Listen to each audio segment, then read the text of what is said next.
First Peoples Radio presents Amplifying Voices, a project which aims to preserve, promote, and revitalize Indigenous languages and cultures. Robert Maytwayashing is Anishinaabe, raised in his people on the Lake Manitoba First Nation in Manitoba's Interlake region. Robert is also a pipe carrier and sweat lodge keeper. Robert talks about prophecy and that only united can humanity overcome the challenges of today. So, as I was saying, the different politicians, senior bureaucrats, officials, etc., had policies and were developing legislations, and part of that was making statements in Parliament. And those statements are archived in Parliament. They're part of the parliamentary process and history. And in particular, I want to mention a statement made by one senior bureaucrat in the name of Duncan Campbell Scott. I think he was the first Deputy Superintendent of Indian Affairs, I think was his title. And he was in there almost 30 years. And what he said in Parliament is this, and I quote, "Our object is to continue until there is not a single Indian in Canada," unquote. That's a very harsh, if not genocidal statement. And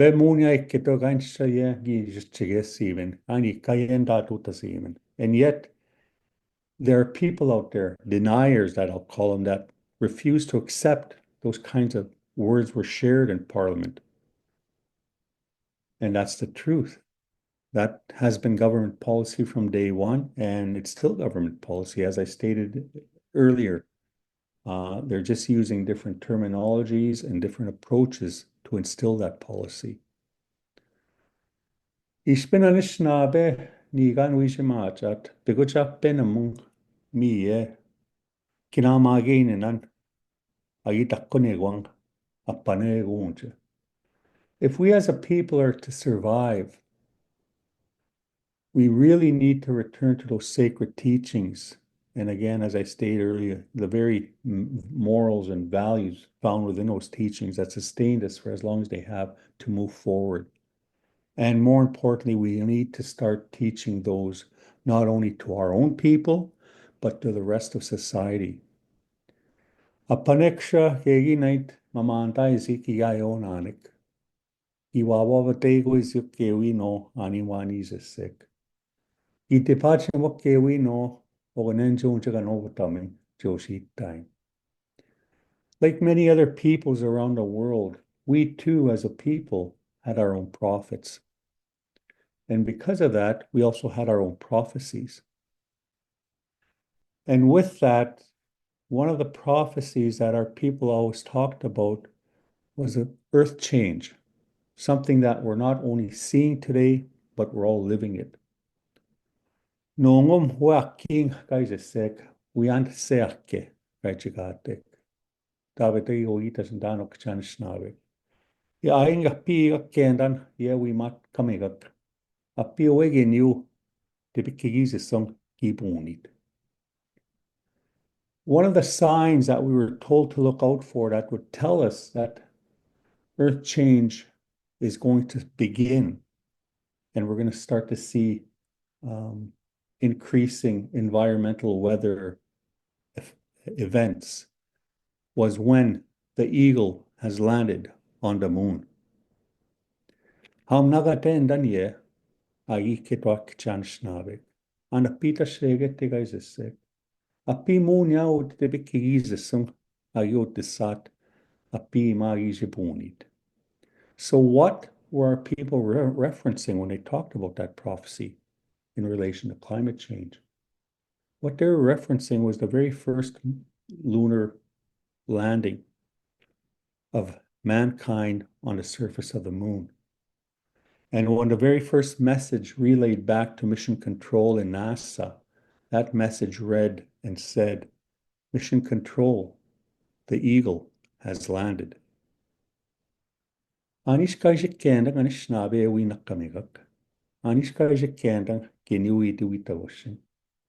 How did our people know that? way back in the day?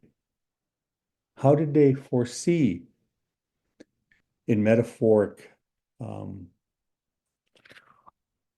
situation, of an eagle landing on the surface of a lunar surface? It was our connection to spirit. Gichichakodanik, Shiguinian,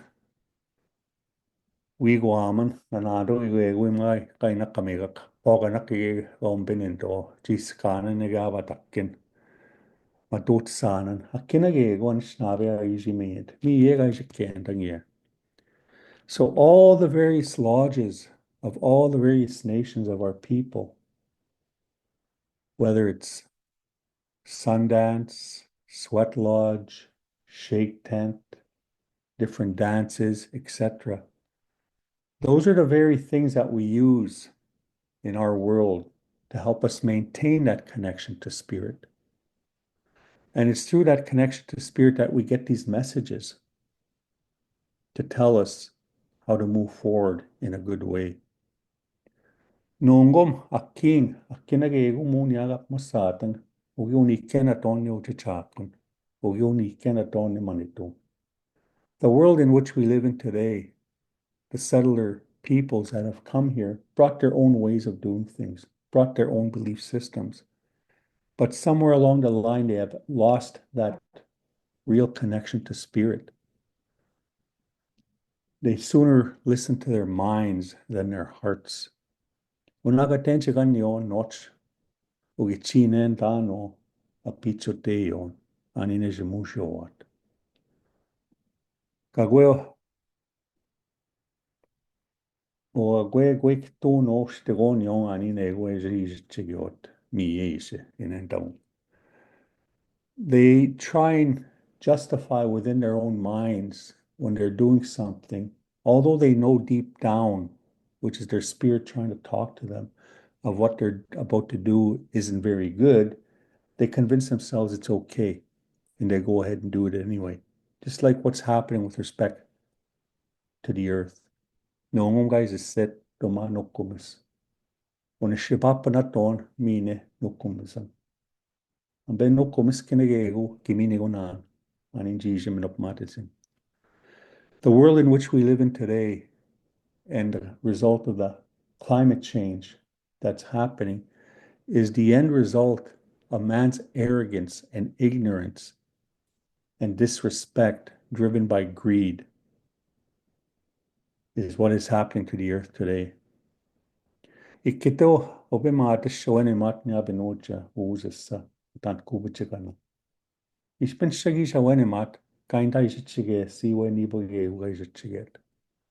We say we love our children. We say we love our grandchildren. We say we love our great-grandchildren. How much do you really love those kids? Because the way that you carry yourself today, the way that you interact with the earth itself, the very source of life itself, you are in effect impacting their future, i.e. their inheritance. We can't continue doing what we're doing. Munya kuchabakan inabe ani ma chije guspan chije matisit. Sakamikshuni o chaginan yega gwejitsige. Ich bin shamani tu kuchabakan yan tenemi kongchayan itaya sigonan hite. Notchinishunian o majimino abachapan chibin kamigisit o ma agin shonat kamigisit. Our elders say the settler mind has gone crazy to the point where they feel their wealth of money will fix all their ailments.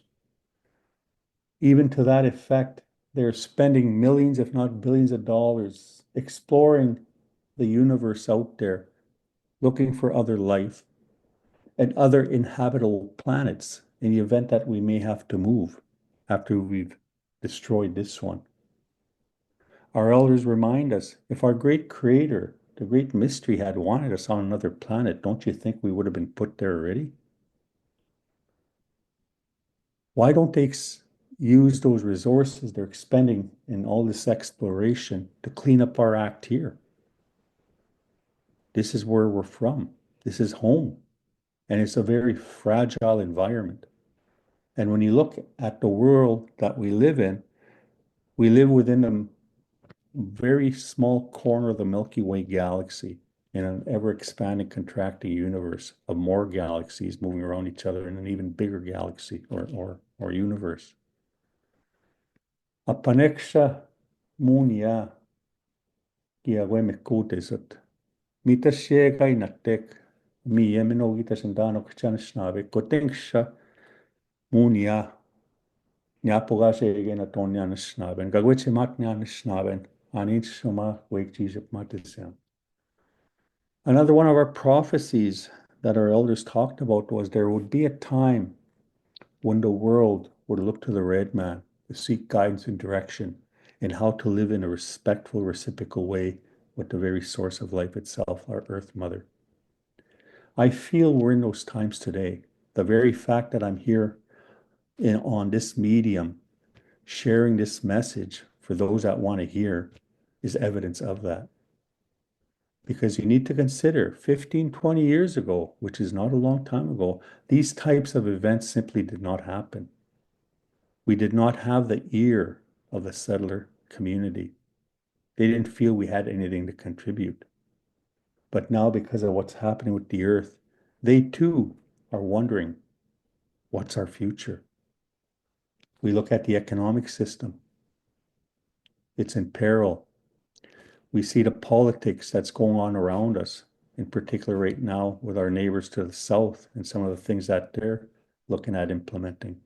That's going to have a global effect. And again, the ones that are going to pay the price are those kids coming up. Apaneksha when umre na kamigat memet again with the kichimukumanaking oe yosh queen in the ganigans kan kinage usego. Iron genego nanik. Bigutas Jim Skoy Gapoyam. Ejiga Skazing Jelwikina Moing Moniac, Aning Wake Gina Desiot. Mietta Wena Demag, Mietta Wejagapo Young Jesus again. Kegacho Nick King, Memet again on end Ginate. So, with that, again, as a people, we have to maintain firm with respect to our beliefs. We have to, as best as we can, share this common message, because this message is a message for all mankind. It's not inclusive, it's not exclusive. Our elders remind us, our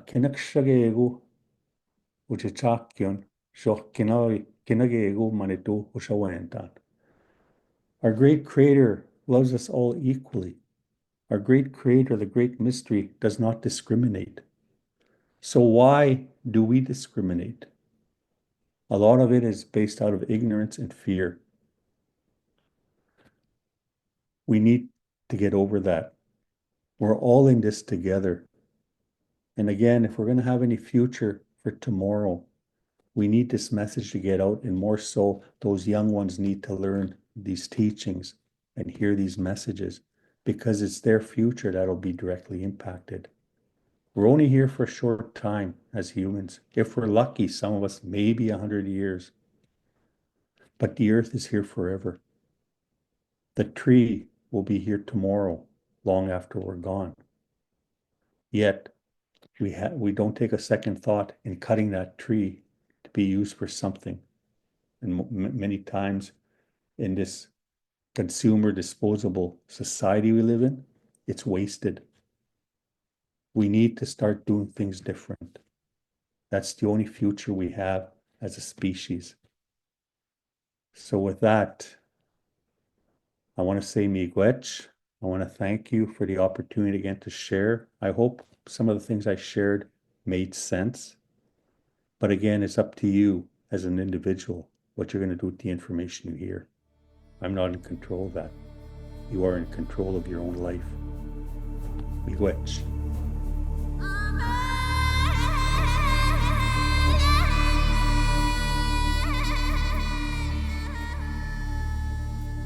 Amplifying Voices was developed in collaboration with over 60 Indigenous language keepers, experts, broadcasters, and academics, and is guided by an Indigenous advisory group comprising broadcasters, language experts, elders, and authors.